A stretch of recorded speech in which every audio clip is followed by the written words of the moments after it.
joining me today, and I pray that God will speak to all of us and be blessed today. Just like to recognize ang ating mga nasa online na mga kapatiran na wala pong sawang nakasama po natin every Sunday. Amen. Alright, at ito po yung mga malalayo sa atin at yung iba naman ay may mga trabaho at nag-message sila sa akin, Pastor, hindi po ako makakapunta ngayon dahil nasa trabaho po ako. Right, pero they're making way na kung saan ay talaga po sila po ay makarinig ng salita ng Panginoon. Alright, so let's recognize them. Unang-una na ang nagbukas pa lang ng kanyang camera. Yun. Unahin na natin yung sa Abu Dhabi muna. Brother Kenneth, Sister Marimar, pakikaway lang, Brad, kung dinig mo kami dyan. Alright, so thank you very much. At lagi po namin kayong pinipray dito. At tapo tayo sa Pilipinas. Unahin na natin ang ating Ate Shirley. Ate Shirley, pakikaway lang po kung dinig niyo po kami dyan. Alright, ayan, napakaganda naman ang ngiti. At nasa kabilang camera naman, ang of course, talagang ito'y walang kupas na nakakasama po natin. At pareho silang nakapula. Okay. Tatay Erfe at saka Nanay Erfe. Napakaganda ng ngiti. Nanay Erfe at saka si Tatay. At nice to see you po every Sunday. At maraming salamat. Kayo po yung lagi namin kasama sa ating pong gawain dito. At mamaya ay naway matapos ang ating lesson. Nakasama po namin kayo para marinig niyo po yung mensahe natin ngayong umaga. At maraming salamat. At sa ating pong lahat dito, let us thank the Lord and give Him the glory. Are you ready to hear the Word of God? Amen. Alright, so tayo pong lahat ay tatayo. Now, for our study in God's Word, nasa Corinthians pa rin po tayo, chapter 1. And we are looking at the brief text, and we are now at verse 12 and 14. Verses 12 to 14. And for those mga bisita po natin, ay kami po ay nasa aklat ng Biblia. At particularly sa New Testament, ay ginagawa po namin ngayon ay verse by verse. Right, seeing what God has to say in His mighty and true Word. And we find ourselves today in 2 Corinthians chapter 1, verse 12. Basahin po natin ang ating main text. Kayo po ba ay nandiyan na?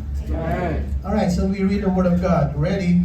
For our rejoicing is the testimony of our conscience, that in simplicity and godly sincerity, not with fleshly wisdom, but by the grace of God, we have had our conversation in the world, and more abundantly to your word. Tayo po lahat sumukod manalangin. Ama naming banal, maraming salamat sa pagkakataon kami po mag-aral ngayon ng inyong salita. At let the Holy Spirit teach us, give us wisdom, at sa bawat sakwa na nandito, pagpalain niyo po kami, at sa mga kapatiran po namin na sa online, ay patuloy na po kayong magbigay din ng katalinuhan. Maraming salamat. Ito po'y dalangin namin sa pangalan ni Jesus, and all the people will say, Amen. You may be seated. Thank you very much. Alright, so mamaya po after ng ating service, bibigyan po namin kayo ng mga announcements, especially sa ating upcoming Co-Laborers Day, at para alam po natin kung anong gagawin natin. Alright, so yeah, thank you very much. We recognize all the people who are here today, and God bless you today. Let me continue our lesson about the testimony of our conscience. The testimony of our conscience, ang patotoo ng ating kaluluwa. You know, everybody has a conscience. Bawat isa po sa atin ay may konsensya. Tama po ba? Amen po ba? Sinong walang konsensya dito? Okay, so lahat tayo may konsensya, everybody.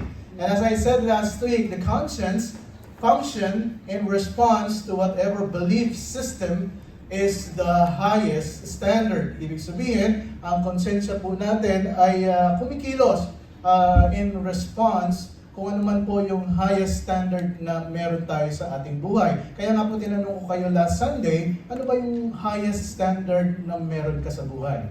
What is your highest standard in life? Tinanong ko sa inyo ito last week. Your conscience, bakit ko tinanong? Because your conscience will hold you to the highest standard that you know. Kung ano yung pinakamataas mong standard na alam, ayan po yung maghahawak sa iyo na pagka meron na tayong tumataliwas na tayo, especially when we come to moral issues, ay iilaw yan at mag-alarm siya, mag-warning na siya sa atin. Alright. Your conscience will hold you to the highest standard that you know. Therefore, if you want to get the most out of your conscience, you have to inform your conscience at the highest level. Ibig sabihin, kailangan yung impormasyon na pinapapasok mo dyan ay yung pinakamataas na level, na standard na makukuha mo. And that means, you submit yourself to the Word of God. Kung highest standard ang pag-usapan dito, ang kailangan nating ilagay sa ating mga impormasyon, sa ating konsensya, ay ang salita ng Panginoon. You feed your conscience the Word of God. Ang papakain mo dyan ay salita ng Panginoon. And truly, we have a culture of people today who have a very low standard. Napakababa ng kanilang standard. So their conscience function on a very low standard as well. Dahil nga mababa ang standard na pinapakain nila sa kanilang konsensya, sa buhay po nila, napakababaw din, napakababa ng kanilang standard sa pamumuhay. We say they do things that are unconscionable. Yung parang wala ng konsensya ba? Pagka sila namumuhay sa mundong ito, we take note last Sunday. The conscience is there by God's design, built into the fabric of every human being as a warning system. Ito po yung regalo ng Panginoon po sa atin. Ito po yung binigay, pinagkaloob sa atin. At yan po yung bahagi ng ating kaluluwa. Sadly, mga kapatid, the wisdom of our age, ang katalinuhan ngayon ng ating panahon ngayon, guilty feelings or guilt feelings are nearly always erroneous. Ang sinasabi nila, alam mo, ang mga tao kasi hindi naman perfect at nagkakamali naman lagi dyan. So kung guilty ka, that's normal. Nothing wrong with that kasi normal lang nagkakasala tayo at nagkakamali. Nearly always harmful. Talagang masasaktan ka, pagka, that's normal. Normal lang. And we really need to switch them off. Sabi nga natin, yung konsensya na yan na pinag-uusapan natin, ay i-switch mo siya. Sabihin mo sa kanya, shut up, gringo. Yan po yung ginagawa natin sa ating konsensya. Truly mga kapatid, mga minamahal, God designed the conscience into the very framework of the human soul. Yan po ay bahagi ng ating kaluluwa. Ito po yung parte ng ating kaluluwa, ang konsensya. The conscience is the ability to sense in your own heart if there is sin there. Alam mo, kung may kasalanan dyan, talagang ang konsensya ay talagang papalalahanan ka, kasalanan yan. If there's something wrong there, if there's guilt or shame, our conscience, kung titignan niyo pong mabuti, napakadakilang regalo sa atin ng ating Panginoon. Kaya magpasalamat tayo dahil meron tayong konsensya. Kasi maraming tao, yung konsensya ko, ayokong marinig, ayokong magkaroon ng konsensya. Ganun ang ginagawa nila ngayon.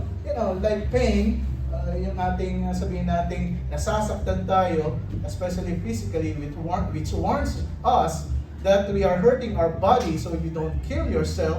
Ito po yung kaluluwa, ang konsensya, ay nagpapaalala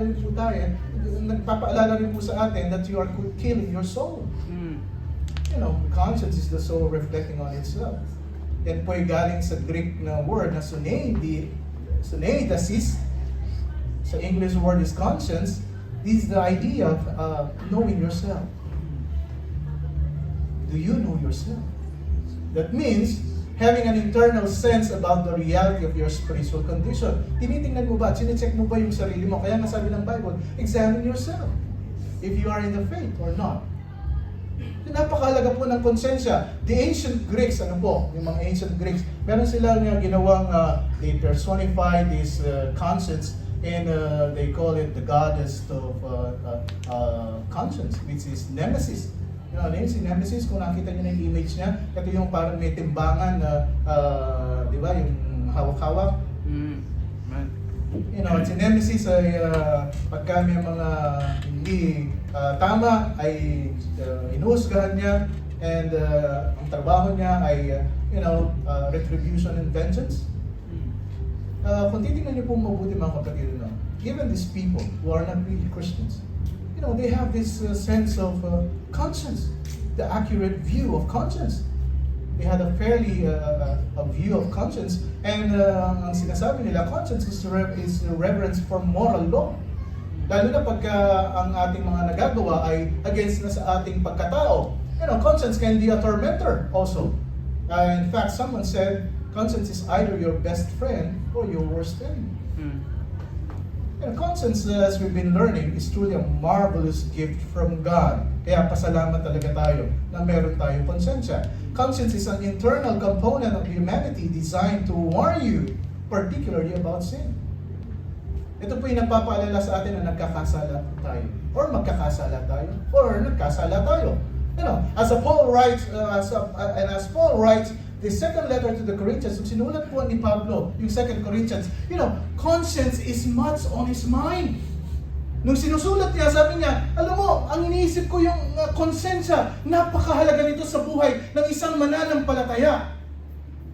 Because it says in Romans 2:14, verse 15, conscience either accuses you or excuses you. You know, it either indicts you or it exonerates you. Conscience is your own self-commentary on the state of your righteousness or sin. Siya po yung nagko-comment sa atin, oh, mali yan, ha? Oh, yan, tama yan. Oh, ang ating konsensya, Romans 2:14 and 15. For when the Gentiles, which have not the law, do by nature the things contained in the law, these having not the law are a law unto themselves. Pinag-usapan po dito yung salita ng Panginoon in the Old Testament, the law. Sila nga, mga hentil, wala silang Diyos ng tulad ng Diyos ng mga Israelita. Pero pagka nagkakaroon sila ng mga moral issues, ay yung konsensya nila ay nangungusap sa kanila. Bakit? Which you, the work of the law written in their hearts, their conscience also bearing witness, and their thoughts, the meanwhile accusing or else excusing one another. You know, it's normal na ang konsensya ay magpapaalala sa iyo. Ito ang mga hentil ito, pero meron silang konsensya. Tapos ikaw, Kristiyano ka, ang sinasabi mo sa konsensya mo, shut up, gringo. Ayaw natin pinapakinggan ang konsensya natin. You know, tinatanggi natin na may konsensya tayo. Especially in this generation, mga young people, you know, YouTube and social media, they will not teach you that you have a conscience. And you're going to live your life, you know, as if like living in this life without conscience, without guilt. Wala naman akong kasalanan. No, I'm just watching, I'm just, taking all this information. Now, the reason that is a big issue to Paul, as he writes this letter, is because conscience is the highest human court of appeal. Ito yung mag-aapila ka, ang konsensya po yung highest human court of appeal. There is no court on earth higher than the court of conscience. Ito yung umapila na nagkasala ba o hindi nagkasala, you know. At pagka merong mga, sabihin natin pagkakamali, ito yung nag-aapila. Pwede bang i-consider? You know. And so Paul speaks much about conscience in this letter. Sa pagsusulat po niya in 2 Corinthians, ang nasa isipan niya ay napakahalaga ng konsensya. You know, we know conscience is not a divine court. It is not God. You know, ang konsensya hindi po Diyos yan. Pero kung ano yung pinapakain mo sa konsensya mo, siya po yung maglilid sa'yo, siya po yung magsasabi sa'yo na, oh, ito tama, ito yung mali. Kaya po napakahalaga kung ano po yung pinapakain natin dito. In the meantime, on earth, you know, conscience is the highest court. At pagdating ng araw, tayo po yaharap sa Panginoon at sasabihin niya, oh, bakit mo ginawa ito? Bakit mo ito'y pinamuhay sa mundo nito? But while on this earth, conscience is the highest court. You know, some apostles had come along and they were assaulting Paul. Ito po yung sinasabi, sinusulat ni Paul sa 2 Corinthians. Kasi ang daming mga false apostles, mga false believers, na kung saan ay pumasok sa Corinto at sa church, at they wanted to take over the Corinthian church and teach error. Pumasok sila sa church at ang sabi nila, ito yung mga dapat gawin. You know, si Pablo, wala naman dito. At they were messengers of Satan, disguised as an angels of light. But really, they were men teaching demon doctrine from the pit. Ang ginagawa po nila, they attack Paul's character, they attack his integrity, and they attack his teaching. You know, sabi nila, alam mo si Pablo, wala naman dito eh. Bakit pangangalagaan kayo bakit siya po ay papakinggan nyo pa? Wala naman siya dito. Nandun nga siya, hindi siya pupunta dito. In fact, let's just take 3 categories here na kung saan ini-assault nila yung kanyang personal life, yung kanyang relational life, at ang kanyang spiritual life. You know, sa atin mga Kristiyano, pwedeng mangyari ito. We can be attacked by our personal life, our relational life, and our spiritual life. And they said, he is in sin in all these three categories. Nagkakasala siya, kaya nga siya naghihirap eh. Kaya nga siya kinukulong, kaya nga siya binabatikos. Dahil nabubuhay siya sa kasalanan. The first one, in the personal category, they charge him with being wicked. Masama yan, masamang tao yan. Iba yung kanyang agenda, iba yung he's living a life of evil. And in relational charges na binabato po sa kanya, hindi naman talaga totoong tao yan, hindi naman totoong may concern sa inyong pananampalataya. He's deceptive, he's manipulative. And spiritual level, sabi niya, sino ba yung pinipresent niya sa ating Diyos? He's misrepresenting God. So on the three basic fronts, they assaulted himself, others, and God. Ito po yung kabuuan ng kanilang asunto sa kanya. All the man is himself, his relation to others, and his relation to God. Sadly and apparently, many in the church bought into these lies. Sa church ng Corinto, nga naman, ako si Pablo, talagang ganito ang ugali niyan, ganyan wala talaga siyang concern sa atin and everything, They had seen and experienced the power of God through Paul, pero naniniwala sila doon sa mga marites, mga mariposa, mga bashing and everything, You hate to think that people do that, but they really do. Talagang kahit na napakaganda na ang gagawin mo para sa gawain, pabalikan ka, talagang sasabihin lahat sa'yo ng hindi makaganda. And they did it then. And they still do it today. Kung noong nagawa nila, hanggang ngayon ginagawa pa rin nila. Here, Paul wrote a letter to confront this mutiny. Ang sabi niya, nako, yung mga kinakalat yung mga issue na yan tungkol sa personal ko, sa relational ko, sa spiritual life ko, hindi totoo yan. Kaya ang sabi niya, I'm going to confront you. Ako ihaharap sa inyo. At ito ang sasabihin ko sa inyo. Sabi ni Pablo. So things are looking up. May mga nakinig, dun sa kanyang letter, kung natatandaan niyo po yung ating kwento dito, but meron pa rin mga natitira na kung saan I'm not going to be quiet with this. Because one day, meron na namang tatayo dyan at sasabihin na, si Pablo ay ganito at ganyan. So they attack his behavior, they attack his motives in his relationship, they attack his doctrine. It was a complete assault on his life. Bilang tagapaglikod, talagang madidistract ka, ginagawa ko na nga ang aking ministry at ganito at ganito pa ang sasabihin nila sa akin. And the amazing thing is that he appeals to the highest court of evidence, humanity speaking, and that is his own conscience. At ang sabi niya, okay, kung ako'y harap sa inyo, ito ang pwede kong ilaban sa inyo. My own conscience. Ang aking konsensya. By the way, one verse sums up these categories. Paul in verse 1 of chapter 4 talks about having this ministry, receiving this ministry. Pero ito yung pinagkatiwala sa akin ng Panginoon. Ito yung ginagawa namin, kami talagang nagpupursige para may taas ang pangalan ng aming Panginoon. Even though he's assaulted, even though he's attacked, he doesn't lose heart. Hindi siya nawawalan ng pag-asa. Ano sabi ng 2 Corinthians 4:1? Therefore, seeing we have in this ministry, as we have received mercy, hawa ang tanggap namin sa amin, we faint not. Hindi kami nangihina. Kahit anong sabihin niyo sa amin, hindi kami nangihina. But have renounced the hidden things of dishonesty, not walking in craftiness, nor handling the word of God deceitfully. Nire-renounce namin yung mga nakatagong bagay ng dishonesty. At walking in craftiness, hindi kami nagdadaya dito, hindi kami, tatayo dito si Pastor Art at sasabihin niya na, okay, may hidden agenda. No. Sabi niya, nor handling the word of God deceitfully. Hindi ko binabahagi ang salita ng Panginoon para ako'y mangbulag ka, para kayo'y lokohin. Ang sabi ni Pablo dito. So personally, relationally, and spiritually, ito po yung kanya dinidepensa. He says, my life is not dominated by personal vice. It's not dominated by self-interest, deception of others. It's not dominated by corruption of God's truth. No matter what the accuser are saying. Ano mga kapatid, pwedeng mangyari sa inyo to na kung saan merong uhusga sa inyo. Church pa naman church yan. Pero tingnan mo naman ang kanyang mga, di ba? They will assault. They will assault you personally, relationally, and spiritually. Ano sabi niya ng pagtutuloy ng verse? But by manifestation of the truth, commending ourselves to every man's conscience in the sight of God.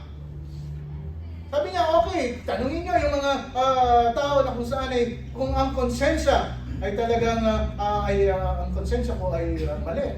He says, anybody who knows as the witness of their own conscience, alam niyo. Kaya lagi, pag ako po'y tumatayo sa inyo dito, at talagang, alam niyo kung ano yung tinuturo ko, alam niya, kasi nababasa niyo sa Biblia, hindi ko kayo pwedeng lokohin.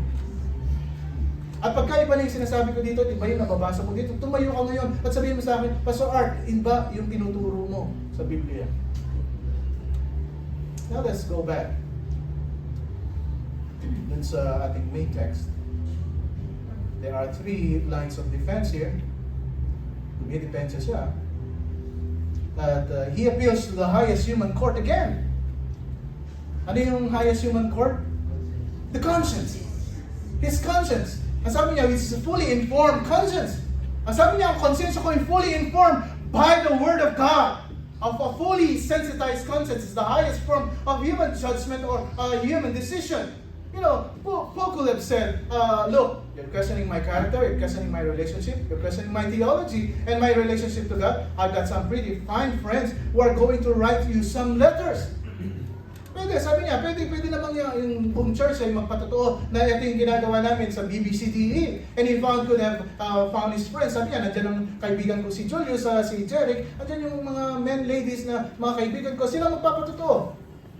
Kung tama yung ginagawa namin dito, he could even said na ang buong church ay magpapatotoo sa akin.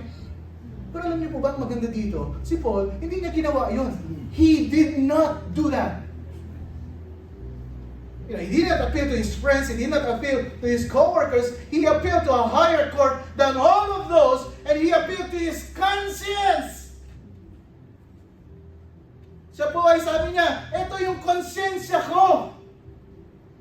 It is fully informed. Kung accountability lang pag-uusapan, sabi niya, tingnan nyo yung konsensya ko. You know, in human world, you hear people talk about accountability. Kung accountability yung pag-uusapan dyan, if you're going to grow spiritually, you have some kind of discipling or disciplining partner. You know, siya sabi natin, kung gusto mong mag-grow, kailangan merong nagtuturo sa'yo, meron kang partner kung saan. Kung ikaw ay couple, kung ikaw ay may asawa, tanungin niyo nga sa aking asawang babae o asawang lalaki na kung saan yung asawa kong magpapaalala sa akin kung ano yung ginagawa ko. You know, I have around me men na kung saan pwedeng mag-testimony sa ginagawa ko. Much more sensitive than those men and much more sensitive, however, than my own wife and much more informed than any of them is my conscience. Tatanungin niyo yung maraming tao, sabi niya, pero yung konsensya ko hindi niyo tinatanong. You know, there's no point of accountability greater than my conscience. At ang sabi ni Pablo, my conscience knows them full well. Kung mga sabihin nating mga issues of life, tanungin niyo kung ano yung konsensya ko. Dahil ang konsensya ko, he knows full well. He knows full well. He has appealed to the highest level. Sabi niya, hindi ko nilapitan si church, hindi ko nilapitan si brethren, hindi ko nilapitan yung mga men. Sabi niya, alam mo kung sino nilapitan ko? My conscience. My conscience. You know, brother, that's the purest point of human accountability. Your conscience. Kung human accountability lang pag-usapan dito, ano bang sinasabi ng konsensya mo? Hindi ba? Nasabi ko nga sa inyo, hindi naman yung patalastas na nakikita natin, lalabasan yung konsensya at sabi niya, ako yung konsensya. Di ba? At hindi mo rin pwedeng sabihin na, ikaw si Jeric, lalabas ako. Sabihin mo kay Jeric, ako yung konsensya. Hindi pwedeng gano'n. Di ba? Ibang konsensya na yung lalabas dyan. You know, and it's amazing how good people can get a fooling all of the the people around them. Niloloko lahat ng tao sa mundong ito, but they can't fool their conscience.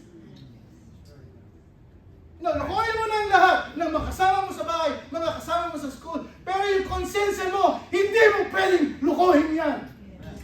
Great job. Learning to live sensitively and responsibly to what conscience says is at the heart of spirituality, because you can fool anybody, but not your conscience. Lalo na kung yan ay fully informed. Hindi mo pwedeng lokohin ang konsensyang meron ka. And so we listen to the conscience if nobody there. Di ba pagka walang tao, sino kinakausap mo? Sarili mo, di ba? O di ba, tama ba itong gagawin natin? Di ba? Ano ba? Di ba, minsan, ano ba yung pinost niya? Parang sa akin naman yata yun. Hindi mo, isa lang, kinakausap mo pa. Kung sino nag-post yun, tako ka nag-post yun. Di ba? And so we listen to conscience if nobody there. Conscience knows what no one can know. And the wounded conscience will shoot 1,000 piercing arrows. At kung mga patama lang ang pag-uusapan dyan, bakit naman ang konsensya hindi pwedeng patamahin ka? 1,000 piercing arrows.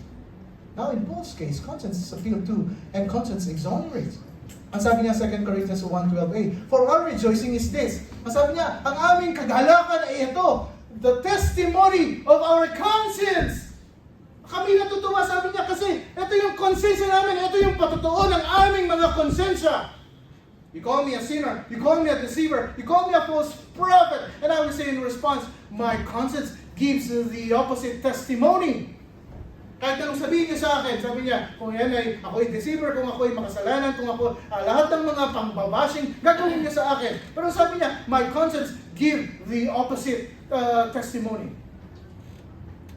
And it is true. Conscience was very important to Paul. He lived very, very sensitively with regard to his conscience. Ito yung napakahalaga.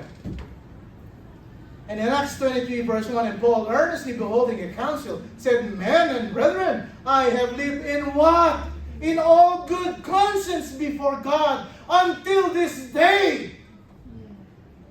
Ang sabi niya, kung pag-usapan mga issues ng buhay, eto nga yan, sabi niya, nabubuhay ako up to this day in all good conscience. Ang aking konsensya ay mabuti. Kahit anong sabihin mo sa akin, kahit anong i-bash mo sa akin, kahit na paano pa ang i-post mo dyan, my conscience until this day is good before God. Amen. Before God.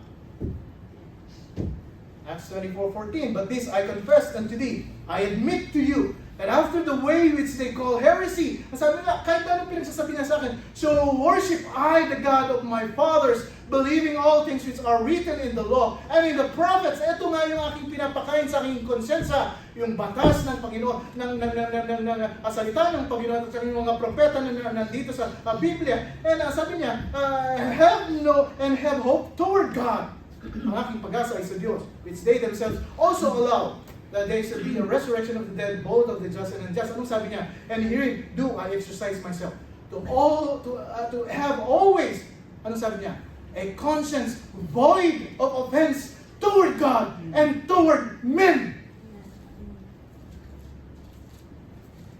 Aking araw-araw pamumuhay, sabi niya, in-exercise ko ang aking sarili to have always a conscience void of offense.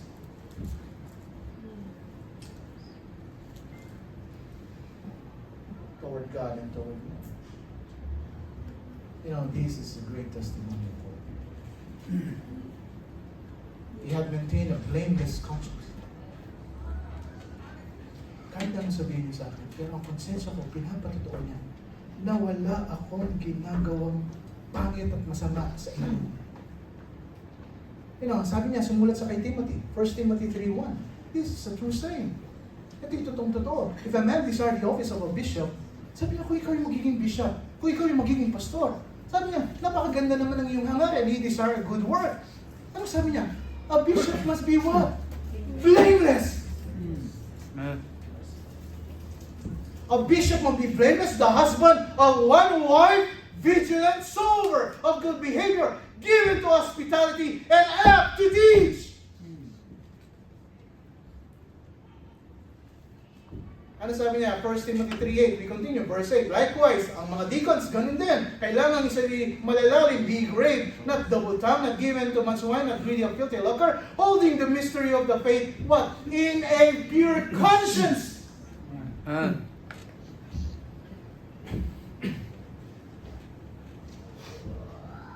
Timothy 1:3. Ang sabi niya? Paul kay Timothy, I thank God, whom I serve for my forefathers. What? With pure conscience. That without ceasing, I have remembrance of thee in my prayers night and day. Alam ng Panginoon na ang aking konsensya pinapakain ko mula sa salita ng Panginoon at wala kayong pwedeng sabihin sa akin because I'm serving God. I am doing my best for God with pure conscience. Malinis ang aking konsensya. Kung highest level of court lang ang pag-uusapan dito, pupunta ako kung sa ano bang konsensya, ano bang patotoo ng konsensya mo? Now, the word conscience in the Greek tonight is to know oneself, to have self-knowledge. Dapat kilala mo yung sarili mo. Yeah, you have to listen to your conscience. Young people, you have to listen to your conscience. You know, ano bang pinapakain mo sa konsensya mo? Mga young people dito. You know, your social media. You know, your TikToks. What will happen to you? You're going to have a low level of standard in life. And yung low level na yan, ay yan ang magtutulak sa'yo or magdidirect sa'yo na, oy, napakababaw naman ng iyong standard sa buhay. Sure. You're a Christian, you say, pero ang babaw. You're a compromiser. Why? Because yung pinapakain mo sa'yo, sa iyong sarili, wala namang sinasabing, oh, you are a compromiser. Ang sinasabi niya sa'yo, you do it because this is the trend today. Right. True? It is true. Nakakalungkot even yung mga magulang. Aba, nagtitiktok na. Mga magulang, ha? Ano mga bata? Kung nanay ko nga, tatay ko nga, nagtitiktok eh. Bakit hindi naman ako? Di ba?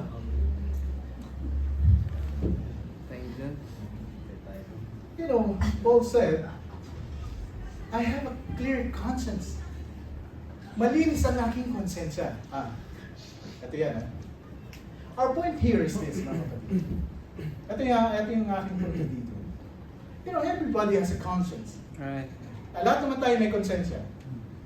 The conscience function in response to whatever belief system is the highest standard. But when you became a Christian, nung ikaw ay naging Kristiyano, something happened to your conscience. Amen. Nung ikaw ay naging Kristiyano, nung tinanggap mo si Kristo bilang sarili mong Diyos tagapagligtas, there's something happened to your conscience. At the point of salvation, God did something absolutely marvelous for you. Napakaganda ng ginawa ng Panginoon sa iyo. You know what He did? Alam mo ba kung anong ginawa niya? Hebrews 10:22. The Bible says, let us draw near with a true heart in full assurance of faith, having our hearts sprinkled from an evil conscience and our bodies washed with pure water. Alam niyo po ba, your heart was sprinkled clean from an evil conscience. Ikaw ay naligtas, sabi niya, inugasan ng Panginoon ang iyong evil conscience, nilinis niya ang iyong konsensya. You know, before we are Christians, your conscience, we're going to accuse you all the time. All the time. From the time you were a child, you have a bad memories, all kinds of guilt and shame, all kinds of self-contempt, your conscience threw in your face. And as you live your life, you accumulate more shame, more guilt. At habang ikaw ay nabubuhay sa mundo ito, you accumulated more remorse, more self-contempt, despair, and dishonor. Ito nga po yung nangyayari sa atin sa mundong ito eh. Di ba? Napakadaming issues sa buhay. That's why the longer people live with an accumulating conscience that just assaults them, hindi na nagiging masaya ang tao. The less happy they are, the less fulfilled they are. Bakit? A very low standard. So their conscience function on a very low level. Pero nung niligtas ka ng Panginoon, I will repeat, mga kapatid, nakikinig ba kayo? Amen. Nung niligtas ka ng Panginoon, nung pinapasok mo si Kristo bilang sarili mong Diyos tagapagligtas, ang sabi ng Panginoon, nilinis niya yung konsensya natin from evil conscience. Hebrews 9:14. How much more shall the blood of Christ, who through the eternal Spirit offered Himself without spot to God, anong sabi niya? Purge your conscience from dead works to serve the living God. Amen. Pinurge niya, nilinis niya your conscience from dead works. It was your conscience. Your conscience had every right to condemn you, every right to shame you, every right to fill your heart with despair and sorrow and sadness because of an evil conscience. Kaya nga nakakalungkot maraming mga Kristiyano. Dahil hindi nila naintindihan kung ano nangyari sa konsensya nila. Ayan, kung Kristiyano na silang naturingan, pero walang tigil ang kanilang mga assault sa kanilang buhay. Bakit? Hindi naintindihan na nilinis pala ng Panginoon ang aking konsensya. It was purged. It was washed clean. Kaya nangyari na yun? Nabumuhay tayo sa low level ng standard na meron tayo at ang ating buhay low standard as well. Hindi po ba? Ang nangyayari pa, hindi lang tayo ang sarili natin ang kinokondemn natin, kundi yung mga tao na nakapaligid sa atin. There's a low standard. At the point of your salvation, one of the things that happened was the blood of Christ washed your conscience clean. Malinis. Malinis ang inyong konsensya. Kaya nga diba minsan, meron tayong mga nawiwitnessan at pagka tinanggap nila si Kristo bilang, ako naman naramdaman ko na ako'y pinatawad ng Panginoon. Meron tayong mga naririnig na ang laki ng pagkakaiba. I feel like a huge burden was lifted off my back. Para bang yung bigat ng aking balikat ay natanggal lahat. Ang gaan ng pakiramdam. That's the burden of accusing conscience because it was washed. Nilinis ng Panginoon yung evil conscience na meron tayo. And so we don't have to go around carrying the accumulated guilt of life prior to salvation. Ano pong ginagawa natin ngayon? Sabi niya, okay, nilinis ko na ang konsensya mo. Mabuhay ka nang may malinis na konsensya. Tama po ba? Marami kasi mga Kristiyano ngayon, naligtas na. Pero yung guilt, yung bigat ng kanilang konsensya, evil conscience, hanggang ngayon nasa balikat nila, hindi nga nilinis ko na nga yan Nilinis ko na yan. Your conscience when you are saved to become sanctified. Ano sabi ng Psalm 103 verse 12? As far as the east is from the west. Kung gaano kalayo ang silangan. Ano ba yung west sa Tagalog? Kanluran. Silangan sa kanluran. Ang sabi niya, so far He hath removed your transgression from us. Sabi niya nga, nilinis na nga ang kasalanan mo As far as east from west. Sino ka ba para magsasabi sa isang tao na, ito yung kasalanan mo, ito yung kasalanan mo, ito yung kasalanan mo? Ang Panginoon nga, nilinis na nga tayo.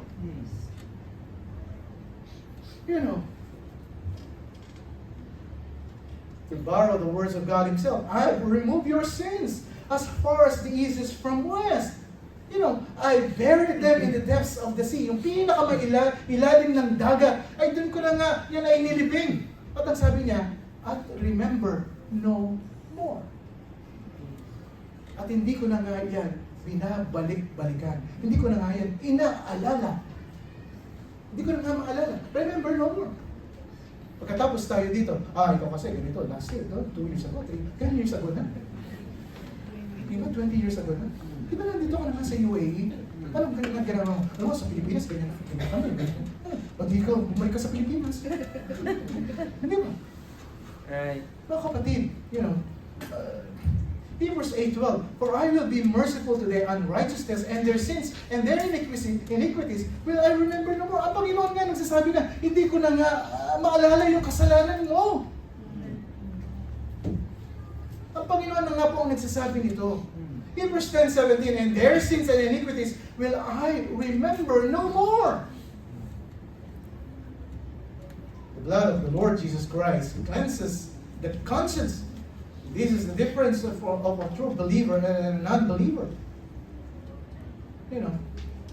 So that is no longer accuses, but it tells us we are pardoned, we are forgiven. Sabi ko nga sa inyo, every Sunday, let's practice. Pagka nakita-kita tayo dito, bago si Jeric, bago si Diyosong leader na nga siya. Naka-quote pa siya ngayon. O yung mga bata dito, dati ang galikot, ang pasaway na pag-usapan, sila yung number 1 na pasaway. Pero ngayon, tumutugtog sila. You know, now as a Christian, you and I start with a clean slate. Kung tayo naging Kristiyano, malinis ang ating simula. Tama po ba? Malinis ang konsensya kasi nilinis ng Panginoon. You know, and now, beloved brethren, understand also this, now, that you start out with a cleansed conscience, malinis ang konsensya, it becomes our high and holy duty as a Christian to guard the purity of that regenerated conscience. Dapat pangalagaan mo yung malinis na konsensyang binigay sa iyo ng Panginoon. It has no right to accuse you from the past, that all cleansed, but it doesn't have the right to accuse you in the present. Kailangan pangalagaan yung konsensya na meron ka na malinis. Kaya nga merong mga maririnig ka, kala ba Kristiyano? Diba? Kasi nga, bakit ganoon? Mababaw yung standard na meron tayo. Kaya hindi natin may pakita sa mundong ito na tayo'y anak ng Diyos. Ang sinasabi ng Biblia, you have to pull up. Pull up. Pull up. Kasi pagka nagtagal ka dyan, pagka namuhay ka dyan sa buhay na yan, ang sabi niya, ikaw ay magka-crash and burn. You have to pull up. You have to pull up. And as you learn the Word, as you imbibe the Word of God, as you fill your life with the Word, your conscience will keep pulling you to the highest standard. Paano kung wala kang salita ng Panginoon? You know, saan tayo mabubuhay? Sa standard na kung saan wala, hindi salita ng Panginoon, pinamumuhay po natin. Your conscience is a gift of God. You have to listen to it. Especially kung yan ay pinapakain mo ng salita ng Panginoon. Acts 23 verse 1, and Paul, earnestly beholding the council, said, Men and brethren, I have lived in all good conscience before God until this day. Mga kapatid, pag kami nang babas sa iyo, pag kami gumagawa ng mga issue sa iyo, ito ba yung masasabi mo sa kanila? You know, until today, I have lived in all good conscience before God. This is very important. Kasi maraming mga Kristiyano ngayon, shut up gringo, conscience wala mo na yan, wala naman si pastor dito, wala naman si dito, at saka nasa abroad na tayo, at ang pastor ko, yung church ko, yung nasa Pilipinas, and nobody knows, you know, kahit na wala namang nakakita sa akin. Nakakalungkot kasi maraming mga Kristiyano, pag kami kailangan sa Panginoon, talagang ang babae, talagang lahat ng kabaitan gagawin, para lang, you know, pero pagka sinagutan ng Panginoon ang kanilang panalangin, nawawala. Bakit? Kasi yung standard na meron sila, pagka nanalangin ka, sinagot ng Panginoon, or nanalangin ka, habang hindi sinasagot ng Panginoon, magpapakabait ako and everything. Kasi yun ang standard na naitanim sa akin. Pero pagka nasagot ng Panginoon ang aking panalangin, okay, yung church, sa kanan muna yan, sa kanan muna yan. Nakakalungkot. Paul was very sensitive to his conscience, to that voice within. Ano sabi niya ng Acts 24:16? In view of this, I also do my best to maintain always a blameless conscience both before God and before men. Pinapanatili ko yung malinis na konsensya na binigay sa akin ng Panginoon. Blameless. 1 Timothy 1:5, now the end of the commandment is charity out of a pure heart and a good conscience and of faith unfeigned. Ang pananampalataya mo ay hindi pa bago-bago.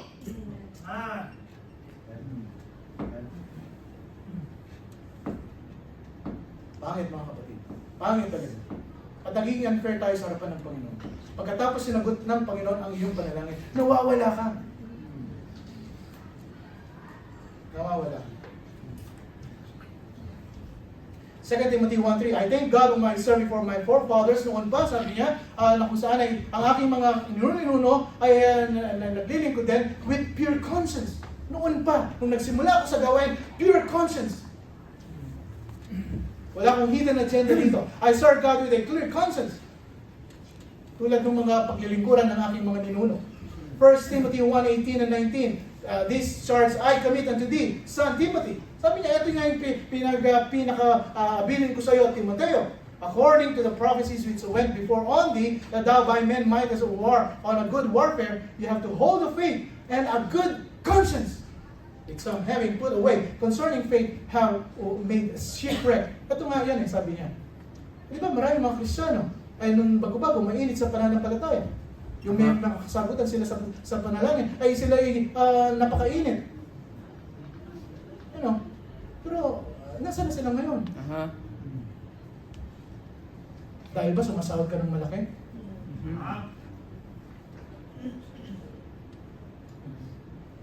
And a good conscience.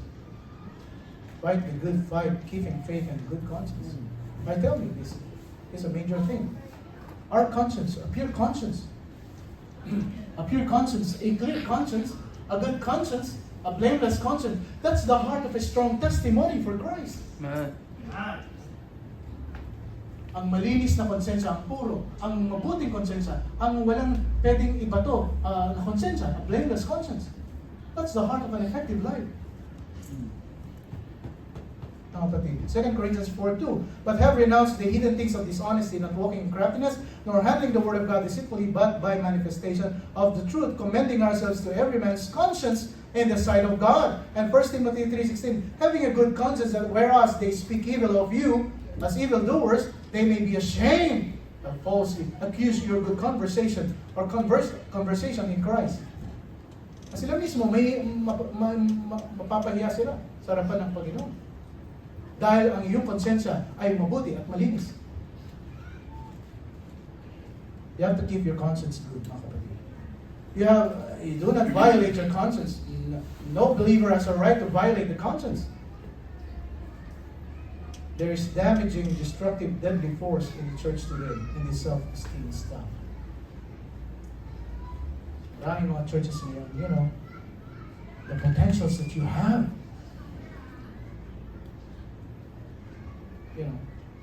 Self-esteem ba? Okay lang magpalakas ng loob ng ibang tao, that's fine. Pero kung yun ang gagamitin mo para i-deceive at sabihin mo, you have to come here and serve the Lord, and it's something wrong with them. At ang sinasabi nila, I am your conscience. Endeavoring to silence their own conscience. At sabi niya, okay lang yan. Nagkamali ka. Lahat naman ng tao nagkakamali. Hindi naman perfect ang tao eh. Okay lang yan.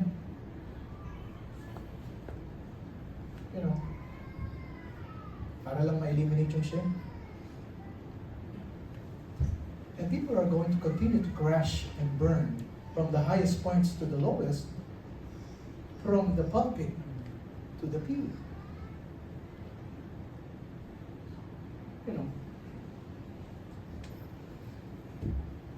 Kung mali ang turo sa pulpito, maging mali din ay pamumuhan ng mga nakikinig. No believer has a right to violate the conscience. Napakahalaga po ng konsensya. Conscience was not condemning him at all. Si Paul, nabilingkod siya. Hindi siya guilty. Bakit? Kasi malinis yung konsensya niya. Malinis yung paglilingkuran niya. Sabi ni Pablo sa kanila, bakit ako maapektuhan dun sa mga bashing niyo sa akin? Diba? Simulat sa Paul, sabi niya, ito yung binigay sa akin ng Diyos. At hanggang ngayon, namumuhay ako in a pure conscience. 2 Corinthians 1:12, for our rejoicing is this a testimony of our conscience. Anong sabi niya? That in simplicity and godly sincerity, not with fleshly wisdom, but by the grace of God, we have our conversation in the Word and more abundantly to your Word. Anong sabi niya? Kaya ako'y nagagalak dahil ang aking paglilingkuran, ang patutuon ng aking konsensya is with simplicity and godly sincerity. Magbuhat ako ng naglingkod ako sa Panginoon. Magbuhat ako ako'y niligtas ng Panginoon. Malinis ang aking konsensya. It's in simplicity and godliness. I really ran out of time today. Pero napaganda ng pag-uusap. And rest assured, by the grace of God, itutuloy po natin ito after 2 weeks. After 2 weeks. Bakit? Because next Sunday, our co-laborers day, and I have a message for you. Napaganda po ito. And next week naman, ang ating Deacon Julius ang magsasalita sa atin. Ito'y hintayin nyo. Dahil po today, nasa Abu Dhabi naman po ako para ipahayag din ang salita ng Panginoon sa mga kapatiran po natin doon. And let's be excited. Conscience is a gift from God. Huwag niyo pong i-shut down ang conscience ng meron kayo. It is our soul's warning system. Hold it to your highest standard. Pakain po natin ang salita ng Panginoon sa ating mga konsensya. Amen po ba? Amen. 2 Corinthians 1:12, for our rejoicing is this, the testimony of our conscience, that in simplicity and godly sincerity, not with fleshly wisdom, but by the grace of God, we have had our conversation in the Word, and more abundantly to you. The testimony of our clear conscience. Tayo pong lahat tatayo. So we all stand up please, so we bow our heads and close our eyes, so we pray. Heavenly Father, we thank you, O Lord, at ito nga po ang tinuturo niyo po sa amin na nung kami po inaligtas, nilinis niyo po ang aming evil conscience. And you made it sanctified, O Lord. It is pure. It is good. Maraming salamat, Panginoon. Dahil meron po kami soul's warning system. And whenever we are going to that direction of sin, ito po'y nag-lead up. Nagre-remind po sa amin na papunta na kami dun sa crush. Pagka pinabayaan po namin ito, we will be burned. Kami po'y mapapahama. We thank you, Lord, that we have a conscience. And help us, Father, as we started in a clean slate, ito po'y panatilihin po namin na malinis. Na sa aming paglilingkuran, Panginoon, ito po'y puro. Walang halong pandaraya. Kung hindi ito po'y malinaw na malinaw sa amin. Ang aming ginagawa po niyo. Ang may taas ang inyong pangalan. Maraming salamat sa konsensyang meron. Mga kapatid, habang tayo nakapikit at may yuko, why don't we come to God and talk to Him? Usapin mo ang Diyos. You tell Him, you thank Him. Panginoon, maraming salamat sa konsensya binigay mo sa akin. It is washed. It is clean. Tulungan niyo po ako, na hindi ako maapektuhan sa mga issues ng buhay. Kung hindi po mabuhay po ako nang malinis ang aking konsensya. Kapatid, God spoke to your heart. You speak to Him. Kausapin mo ang Diyos. Lumapit ka sa Kanya. Isang paalala po sa atin. Ating buhay po dito ay napakahalaga. Na ating patutuo ay malinis. Marami naman pong mga sinasabi ang ating mga nakapaligid na tao. But we can tell them, our conscience is pure.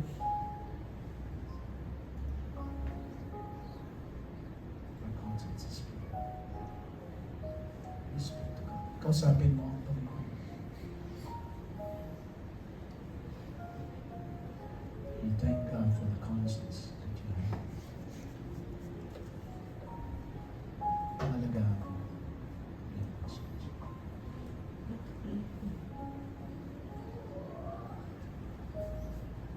Should we find a partner? Manalangin sa bawat isa? We pray for each other.